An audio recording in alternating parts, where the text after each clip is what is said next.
Welcome to another episode of My Weird Prompts, an AI-generated podcast featuring the random prompts of Daniel Rosehill as answered by a revolving cast of friendly AI characters. Join us for deep dives into AI, technology, and whatever other random thing Daniel finds fascinating today. Subscribe on Spotify or your favorite podcatcher. Now, today's episode. This episode was generated using artificial intelligence. Please verify facts. Hi there, Herman and Corn. So we've chatted about the tensions between Iran and Israel and the US in many episodes now, looking at the geopolitics of the region and the war.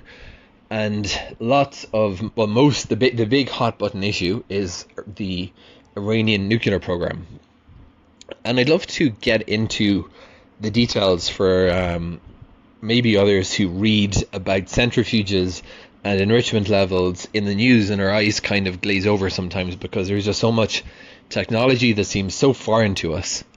Even though, nuclear accidents have, I think, forever tainted the image of nuclear technology, it remains a major force in all of our lives for peaceful applications. And it seems pretty clear that what Iran is doing doesn't seem square with that, just from the lack of transparency, many different reasons. But when we hear Iran trying to defend its nuclear activities on the basis that it's allegedly for power usage or medical applications, and then we read that doesn't really make a lot of sense because the enrichment levels are just way out of bounds. Not to speak of Iran kicking out the IAEA. But I'd love to understand, Herman and Corn, when we're talking about that gulf between benign use of nuclear technology enrichment for power or for other applications, and the type that really strongly raises a suspicion that the objective here is to create nuclear warheads. I understand we're not talking about a small difference exactly or a rounding error. We're talking about a sizable gap. And I'd love to get into in today's podcast what exactly is that gap, and what are the activities that the Iranians have been doing for a number of years that the IAEA and others have been ringing the alarm bells about, because it's not just about the actual activities, it's about the transparency or lack thereof, the clandestine activities, and the enrichment levels themselves. So Herman and Corn, I'd love to chat today about the gulf between the legitimate nuclear world, if we can call it that, the non-war related uses of nuclear energy and technology, and the weaponized type that we have non-proliferation treaties in place for, and that everybody is justifiably terrified of. Over to you two, Herman and Corn. Hey everyone, welcome back to My Weird Prompts. I am Corn, and I am joined as always by my brother Herman. Herman Poppleberry here and ready to dive into the heavy stuff. And today it is literally heavy. We are talking about isotopes, centrifuges, and the geopolitical tightrope of nuclear physics. Yeah, our housemate Daniel sent us a really pointed prompt today. We have talked about the tensions in our region quite a bit lately, especially living here in Jerusalem, but we often gloss over the actual technicalities of the Iranian nuclear program.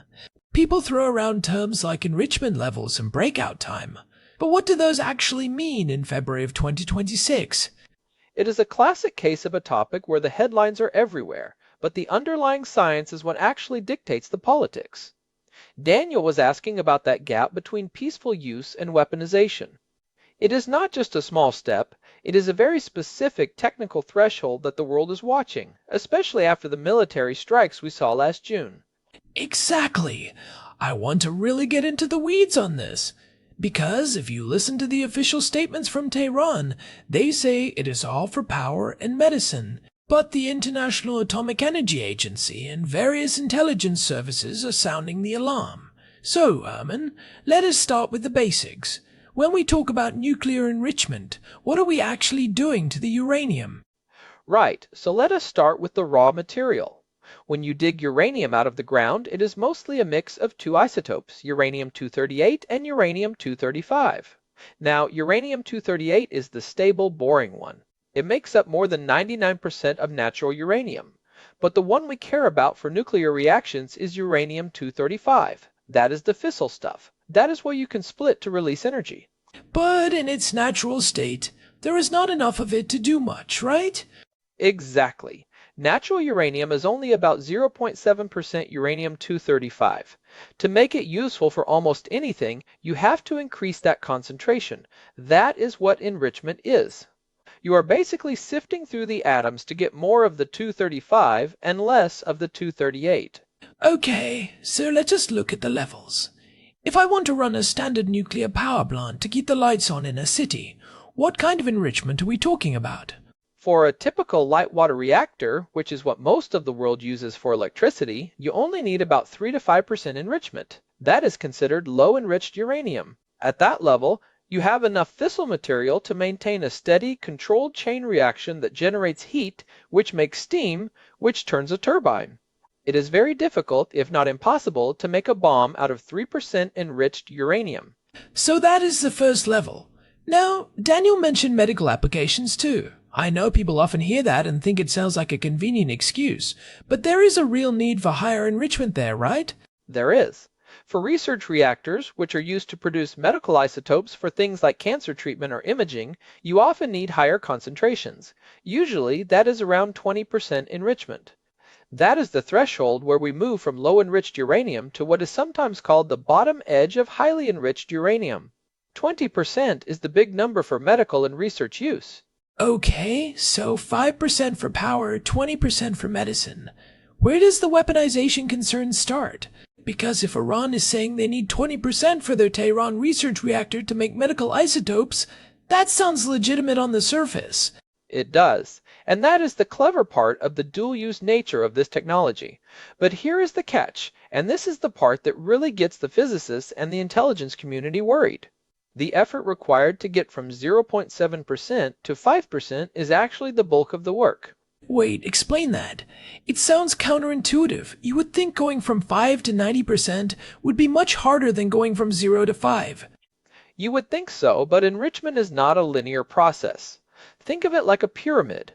To get that first 5% of purity, you have to process a massive amount of raw material and remove a huge portion of the uranium-238. By the time you reach 5%, you have already done about 75% of the work needed to get to weapons-grade uranium. 75%? Just to get to 5% enrichment? Yes, and by the time you reach 20% enrichment, you have done about 90% of the work required to get to weapons grade. That is the aha moment, right there. So, when a country says, oh, we are just enriching to 20% for medical reasons, they are actually 90% of the way to a bomb in terms of the total effort and the machinery required. Exactly. It is like building a massive factory to produce a specific car. Getting the factory built and the assembly line running is 90% of the task. Switching from a sedan to a tank is just a final adjustment of the settings. This is why the International Atomic Energy Agency gets so nervous when Iran moves past that 5% mark. So, let us talk about that final jump. Weapons grade is usually considered to be around 90% enrichment, right? Typically, yes. You can technically make a nuclear device with lower enrichment, but 90% is the standard for a sophisticated, compact warhead that you could actually fit on a missile.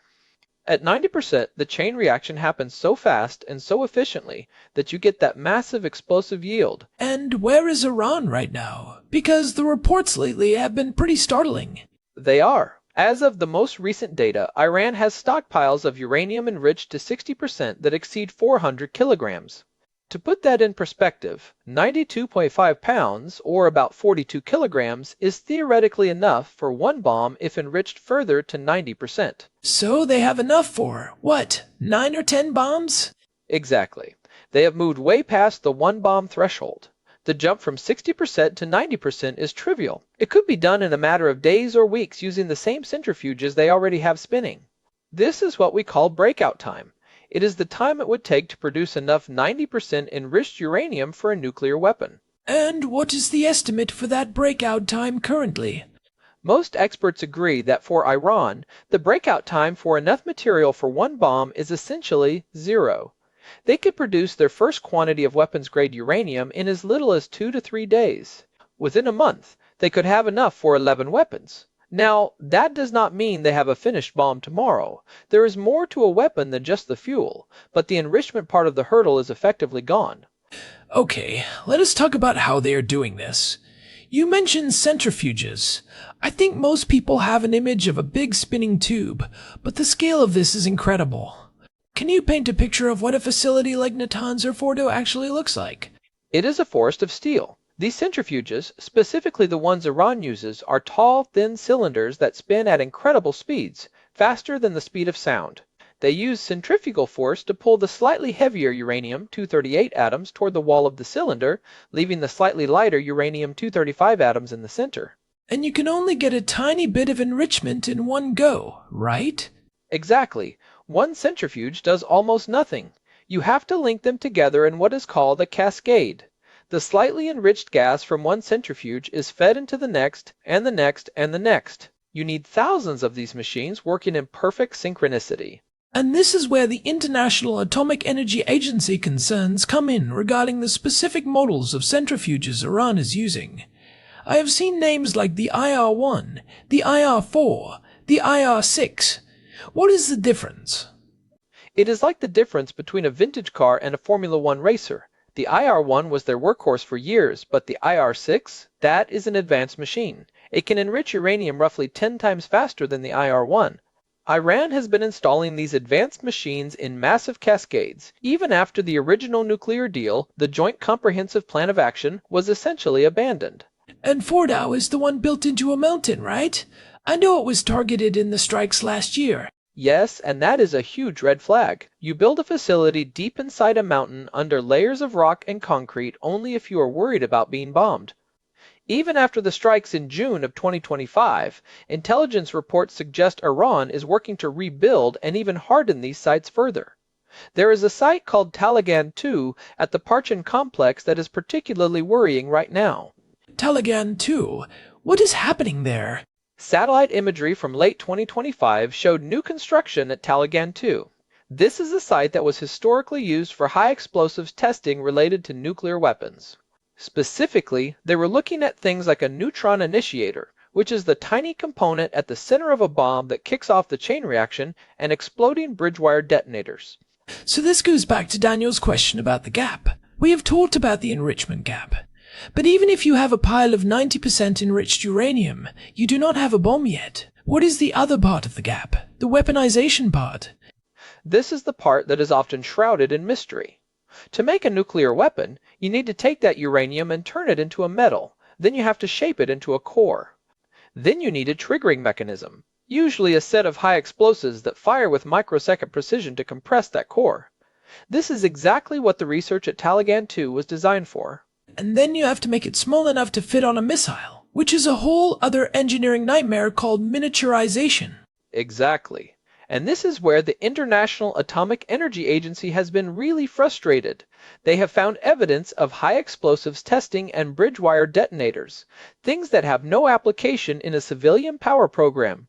It is like finding someone with a pile of gunpowder, a metal tube, and a fuse, and they tell you they are just interested in the chemistry of combustion. It is the totality of the circumstances. So, let us look at the current state of inspections. Because for a long time, the International Atomic Energy Agency had cameras in these facilities. Where do we stand now, in February of 2026? It is pretty grim. Since the strikes last year, Iran has significantly curtailed the agency's ability to monitor what is happening. They have removed cameras and refused visas for inspectors. The Director General, Rafael Grossi, has been very vocal, saying the agency has lost the continuity of knowledge about what is happening in Iran's centrifuge workshops. That is a terrifying phrase. Continuity of knowledge. It means they don't know if Iran has moved centrifuges to a secret location, or if they have produced more material than they are admitting to. Exactly. If you don't know exactly how many machines were built and where they are, you can't be sure there isn't a Plan B facility somewhere else. Remember, Natanz and Fordow were both discovered by intelligence agencies before Iran admitted they existed. With the advanced IR6 centrifuges being so much smaller and more efficient, a secret facility could be much harder to find. So, looking at the gap Daniel asked about, there is the technical enrichment gap, which is now almost non-existent. There is the weaponization gap, which is a bit of a question mark. And then there is the transparency gap. That is a great way to frame it, and the transparency gap is what makes the other two so dangerous. If we had total transparency, we might be able to live with a country having the technical knowledge. But when you have the knowledge, the material, and you close the door, that is when the world starts talking about red lines. Let us talk about those red lines. Because we live in Jerusalem, and this is not an abstract debate for us, the Israeli government has been very clear that an Iranian nuclear weapon is an existential threat. What is the actual point of no return from a technical standpoint? That is the million-dollar question. Is it when they reach 90% enrichment? Is it when they conduct a cold test of a triggering mechanism? Or is it when they actually perform a nuclear test in the desert? Some would argue that once you have the material and the knowledge, you are already a threshold state. You don't even need to build a bomb to have the leverage of a nuclear power. That is exactly the strategy many analysts think Iran is pursuing. It is called nuclear hedging. You stay just a screwdriver's turn away from a weapon. You get all the diplomatic protection and the don't mess with me status of a nuclear state without actually crossing the line that would trigger a massive military response. But that is a very fine line to walk. One mistake, one miscalculation by an inspector or an intelligence officer, and you have a regional war. It is incredibly risky. And we have to mention the other side of this, the peaceful side. Iran does have a genuine need for electricity. They have a large population, and while they have oil and gas, those are better sold for export. Nuclear power makes sense for them on paper, and they do have a robust medical sector that needs isotopes. Right, and that is the tragedy of the situation. Because of the trust gap and the weaponization research, the world can't allow them to have the very thing that would actually benefit their citizens. It is a classic prisoner's dilemma. If Iran were a transparent, stable democracy, no one would care if they enriched uranium to 20%. But in the current geopolitical context, every centrifuge that spins is seen as a ticking clock. I want to touch on something Daniel mentioned in his prompt, the International Atomic Energy Agency's specific concerns. Beyond the enrichment, they have been finding traces of man-made uranium at sites that Iran never declared as nuclear sites. What is the significance of that? Oh, the undeclared sites issue. This has been a huge thorn in the side of the negotiations.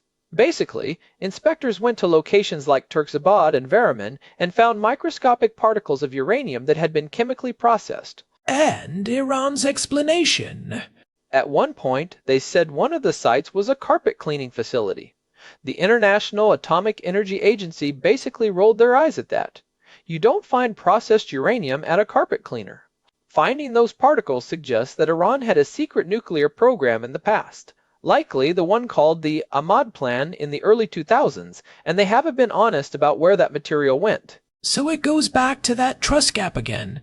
If you lied about what you did 20 years ago, and you are hiding what you are doing today, why should the world believe your claims about tomorrow?